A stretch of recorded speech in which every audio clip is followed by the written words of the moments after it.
Effective urban laws must offer a reasonable trade-off between the costs and the benefits of compliance. They must reflect the current context. They have to be the product of consultative and inclusive processes. They also need to be economically and politically inclusive, while creating the basic preconditions for economic growth.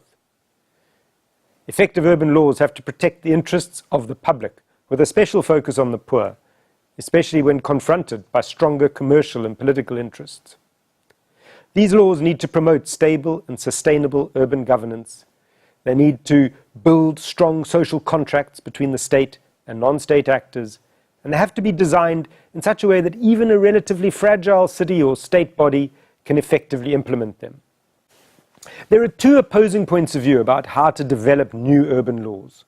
One camp argues that African cities need comprehensive, controlling everything, Western-type laws, while the other maintains that cities should follow bottom-up, local, city block level, community-driven, informal regulations, the regulations that have evolved outside the formal legal system.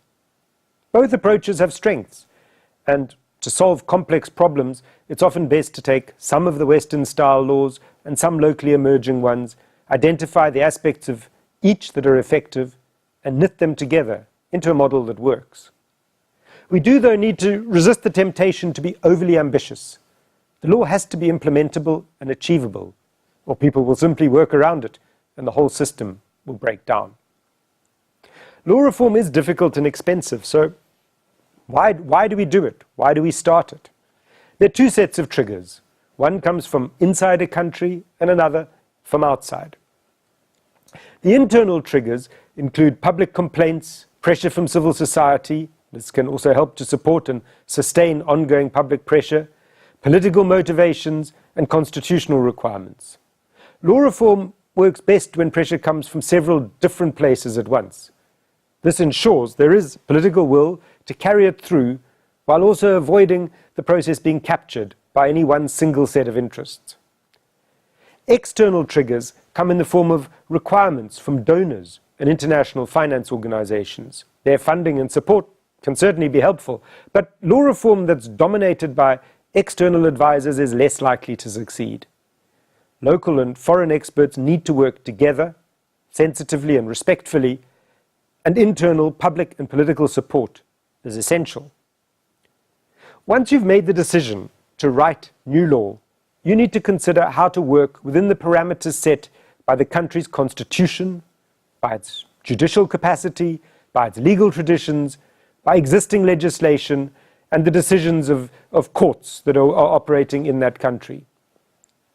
Constitutionally, the most important considerations are: how is the power allocated between different levels of government? How powerful is the central government relative to city governments? And what political dynamics need to be considered? How will existing administrative systems and institutions be affected? How do funds flow between the different levels of government?